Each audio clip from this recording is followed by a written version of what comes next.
And in this hour of the Newsmaker show, in this half hour, it's going to be former State Senator George Winter.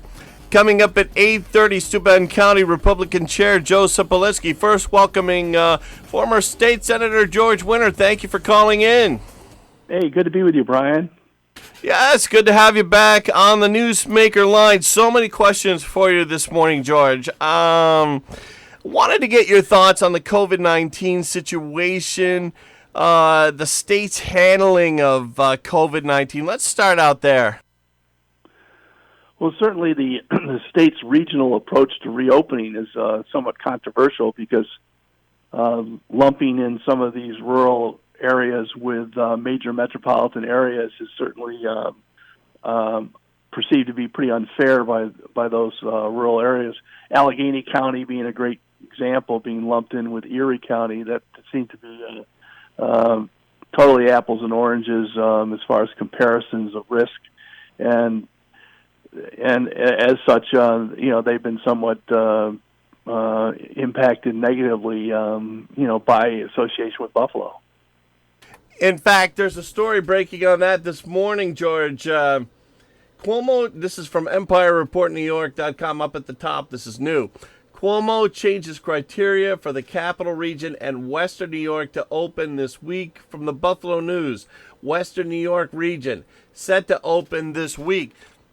Now, as you referenced there, numerous state lawmakers, including Assemblyman Joe Giglio and State Senator George Borrello, have been objecting to the idea of Allegheny County getting put in there with the Erie County region. As you say, it's two completely different areas. Do you think the governor is caving on this from the pressure from the lawmakers, or what do you think's going on there? Well, I don't know why he's changing his mind, but I'm glad he is doing that because, again, we've been very, very strict with regard to the criteria involved in reopening in certain areas. And,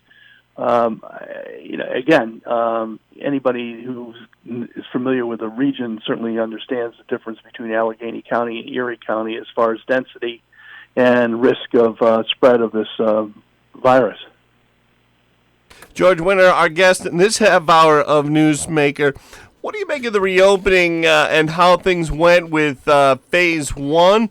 There were some criticisms of Phase 1 for everyone from State Senator Tom O'Mara to the Steuben County Legislature and Steuben County Manager Jack Wheeler. They were pointing out inconsistencies, things like, the big box stores were deemed essential, but the smaller stores that had in them what the big box stores have, take shoe sales, shoe and sneaker footwear places were not able to be opened during the whole COVID shutdown. And then in Phase 1, there were even some questions there, and then they had objections to the DMVs, the Department of Motor Vehicles, being shut down while the post office was open. And they said there was a lot of inconsistencies like that. Did you have any thoughts on that topic?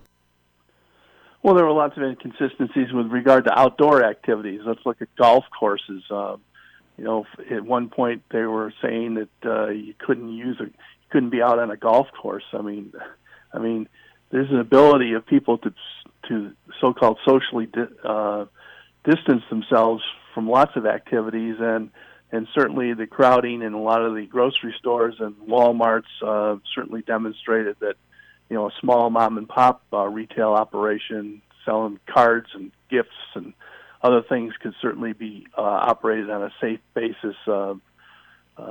It's certainly as safe as some of those big box operations. So there's a lot of look back here, a lot of Monday morning quarterbacking going on, and I think everyone is the best interest at heart here. It's just some of the mechanics of the process of managing this is come into question. I mean, I think the biggest problem out there in the world is going to be the issue involving the nursing homes. I am still appalled at the fact that the March 25th directive from the health department in the state indicating that nursing homes had to take COVID positive patients from the hospitals.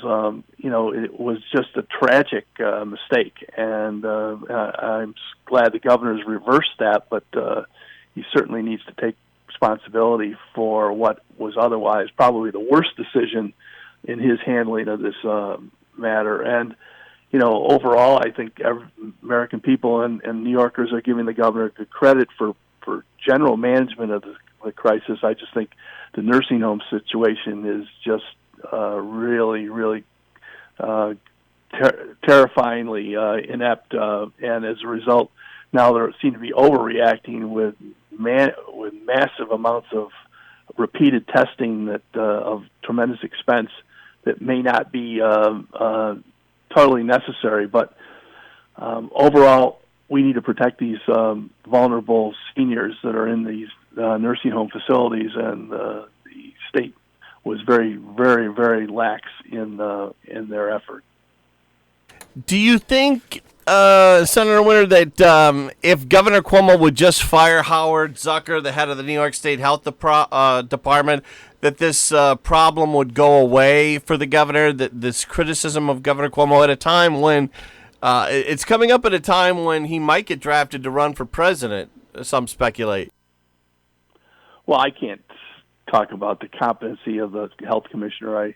I've always been somewhat critical of their operation, particularly when we go back to some old news such as fracking and the lack of sensibility with respect to the whole issue of exploration for natural gas in the region. I think was a huge mistake, and certainly the health department was complicit in that. But overall, I think that the buck stops at the governor's office, and while I'm glad they reversed the policy, I just wish he basically come out and say, hey, look, we made a big mistake, and there are 5,300 seniors that have died in nursing homes. A large number of them might have been saved had that policy not been so outrageously imposed.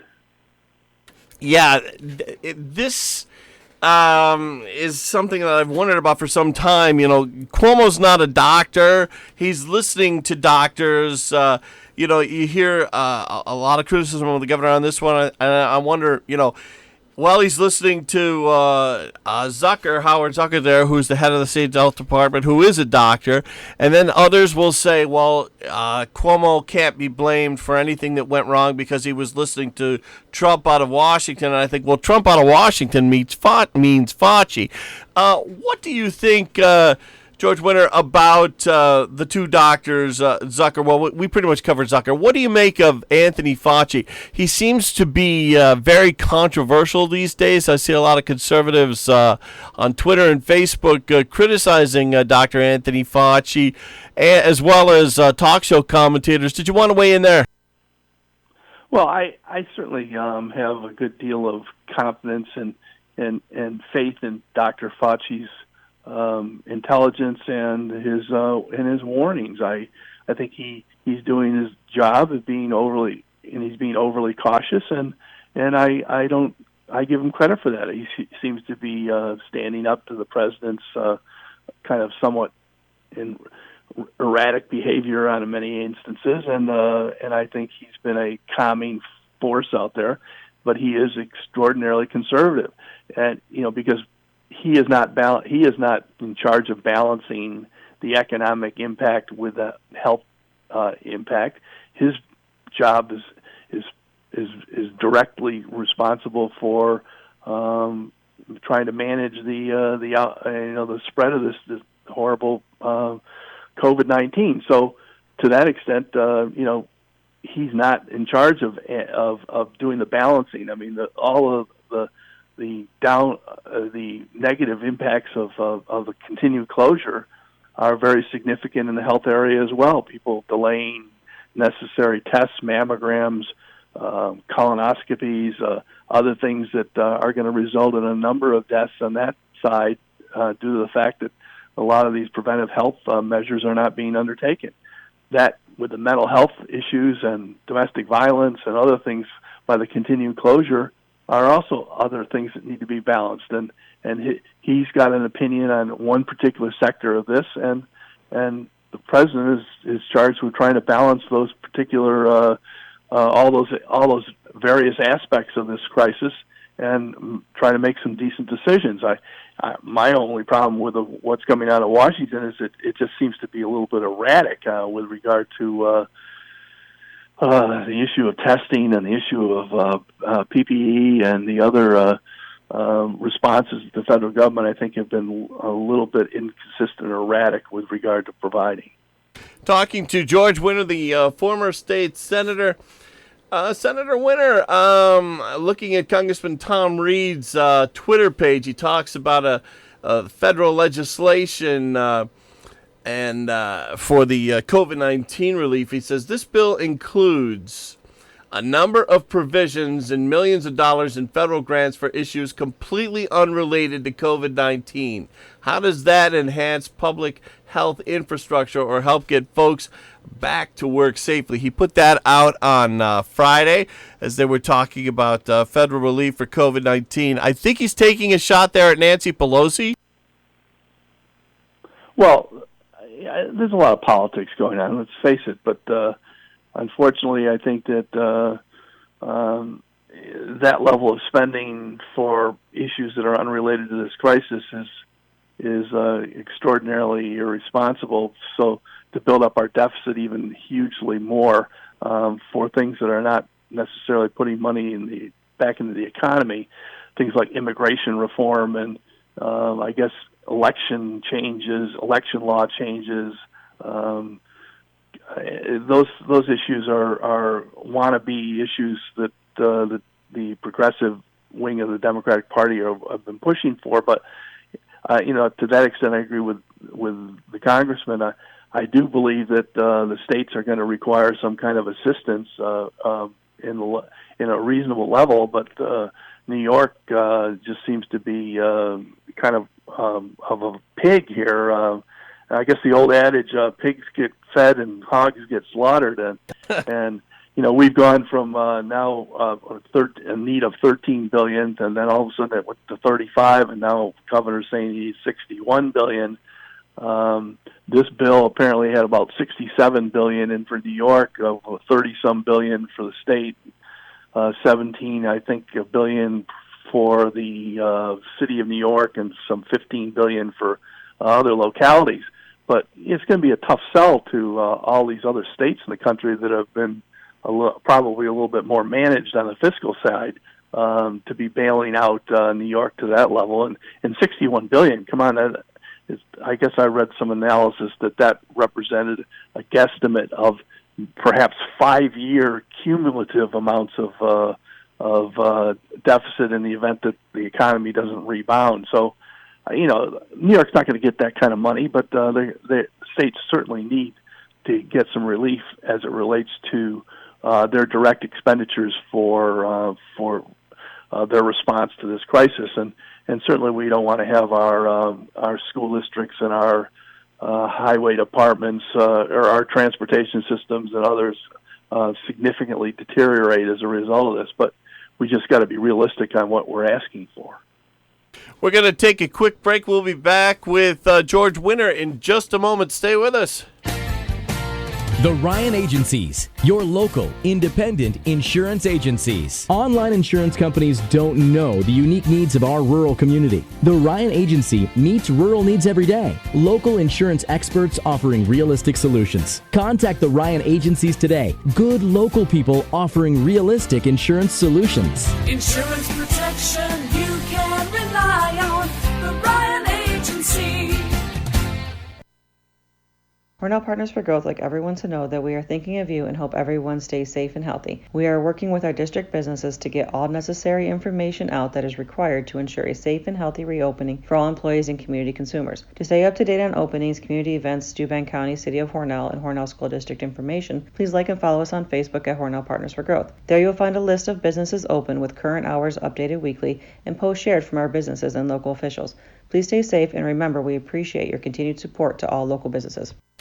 Back with George Winter here on the Newsmaker show. He's a longtime assemblyman and state senator at the state capitol in Albany. Now, this is interesting. You're part of the redistricting committee, and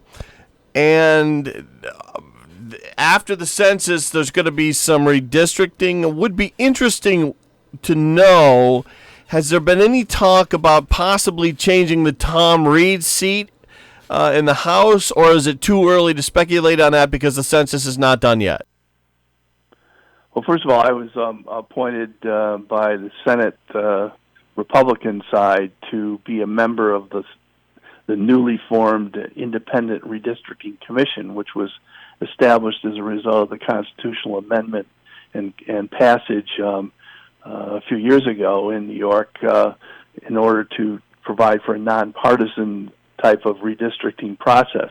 It's too early to tell how well that's going to work out, but there's 10 members, 4 Republicans, 4 Democrats, and 2 independents that will be members of that committee. And as such, the political split is even, and so it needs a majority vote, so it necessarily requires a bipartisan result to produce the new maps that would be the designations of the Senate, Assembly, and congressional district lines. But before that process can go forward, the census needs to be completed. And I just would also I would take this opportunity to urge people who have not responded to the census to do so, because our region is extraordinarily vulnerable as far as population loss estimates over the past few years, and in order to assure our fair share in this area of state aid, federal aid, and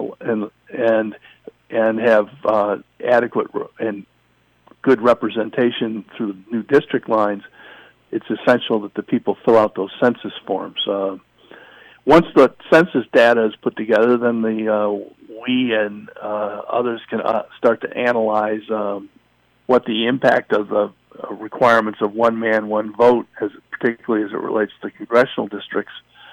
And then certainly we would be doing the same type of analysis as it relates to the Senate and Assembly lines. So, but there has been no discussions or conversations of any kind of official basis as it relates to the Tom Reed seat or any other seat in New York yet. We are in the very, very infant stage of this process, and so until we get that data, it's not going to move forward. But again, our region has always been a little bit under attack, potentially at risk as losing the same type of district that we have, and certainly, I'm a long-time, forever resident of this area, and certainly a long-time legislator, 32 years in the state legislature.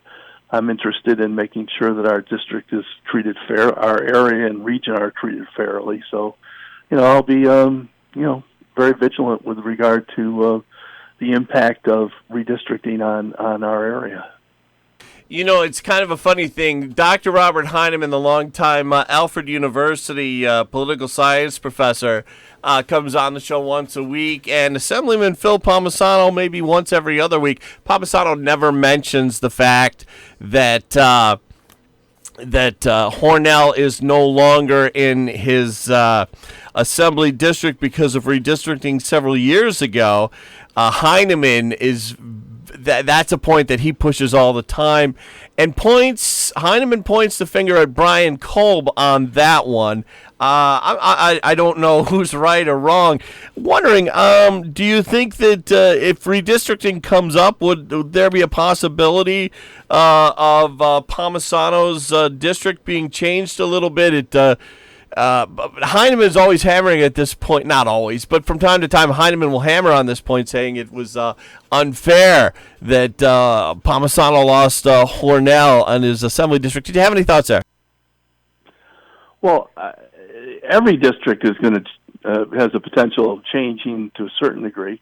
The Palmisano seat is is my understanding, has 5 counties in it. I mean, or close to 5 counties, pieces of 5 counties, and so that's not exactly adhering to contiguous or protection of intact municipal areas. I mean, those are going to be a number of things that everybody's going to look at, and certainly, I think trying to keep counties together to the amount that you can, and not split them up to the extent that you can maintain a certain amount of variation that is constitutional, as well as meeting all of the other statutory requirements of redistricting. Everybody's going to do their best to try to make those districts as contiguous and as compact as they possibly can. Sure thing, and not to put you on the spot, George, or be an advocate for Palmisano getting back Cornell. I was just kind of curious about that point. Down to the last couple of minutes here with George Winter, the longtime state senator and assemblyman, and you got into the state assembly, what was it, 1972, 1973, was it? 1978, I was elected. I worked for Bill Cadillac Smith, right? Our great state senator at the time, from 1972 until I got elected in the assembly in 78. Did Bill Smith take over for Charlie Henderson, or is that another seat? Oh, no. Charlie Henderson was in the assembly, and Bill was a senator. So, okay.